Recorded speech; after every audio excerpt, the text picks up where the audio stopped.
Hey there, Internet friends. This is Danielle Pierce, creator of Real Estate Profit Lab and your property preservation expert, coming to you with day 3 of our series, which is Cracking 100K in 2021.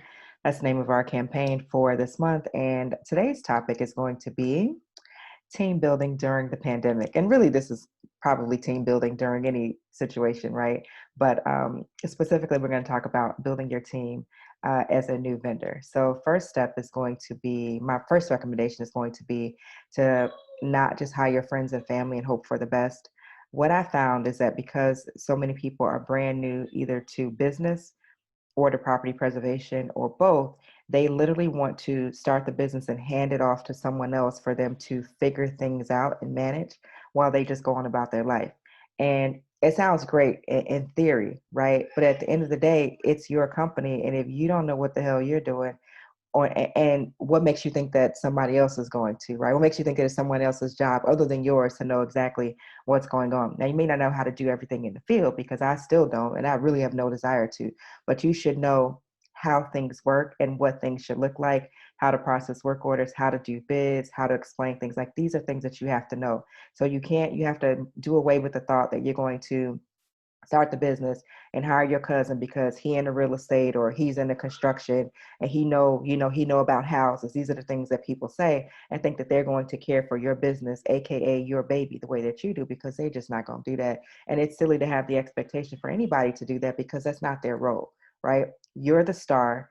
Anybody else you bring on is, essentially your co-star or you're a secondary star, right? So it's your job literally to know all the things first, and then from there, you can pass it on to other people after you have a clear understanding of how things work. So again, my recommendation, don't just hire folks and hope for the best. You should plan, you should follow all the steps that we outline in the course. Make sure that you're very clear on expectations on both sides. So then you can usually have better outcomes that way. Sometimes you'll still have a shit show. However, you'll have less of them with if you follow these steps.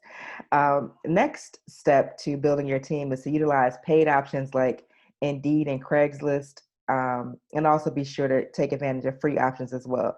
So let's talk about Indeed for a minute. I've had people, Indeed has a free option as well. And again, free gets you, free gets you nominal results for the most part, no matter what it is.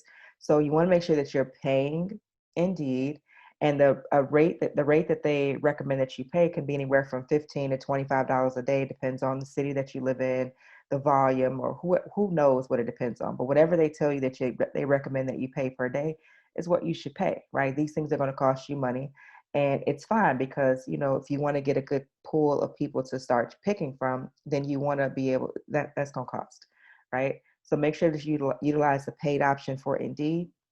Same thing for Craigslist. Craigslist has free options. They also have paid options. I think Craigslist has a much lower quality of contractor for the most part, but you'll still find some jewels every now and again. On Craigslist, I'd encourage you to do both of them and not just do it for like a week and then stop. You're going to have to build this into your budget on an ongoing basis. You should be recruiting at least 1 week out of a month indefinitely. All right. As far as free options, there's plenty of Facebook groups which you can utilize. So, for example, Memphis has Memphis Jobs or Memphis at Work or Memphis, who's hired in Memphis. Same thing for DFW, same thing for Chicago, same thing for any other city anywhere else. Even the small cities like San Angelo, Texas has a job board or a job group on Facebook. So I would recommend that you join those groups and you consistently post in there and build a good relationship so that when people see your name and your posts and when you're hiring for people, they know that, okay, you're serious. You're not a fly by night company and that you're here to stay. So I recommend you utilize all these options all the time. So many of you just start things and then if you do it for a small window of time and then you stop and then you're like, okay, well, I don't have the results that I wanted or it's not working. Well, things require consistency, just like anything else. So again, start it and at least 1 week out of a month, always be recruiting for other people. All right. Third step is to keep in mind that sometimes it may be necessary. This is not my preference, but it may be necessary to get away from the computer sometimes and into the field. And the reason I say that with regard to team building is because Home Depot often has plenty of folks who are waiting outside, and it's a good place. Generally, it's a better place to find day laborers there than people who are going to be on your team, full time. However, I've had it happen and I've seen it happen. So I would also, keep in mind that you can actually get in your car and still drive to a place like Home Depot and pass out cards or pass out flyers or look for people who are looking for work and, get them at least for the day. Like I said, if there's a big eviction or a trash out, or just to see if they're looking for to be a part of your team, and definitely along with whatever else they're doing already.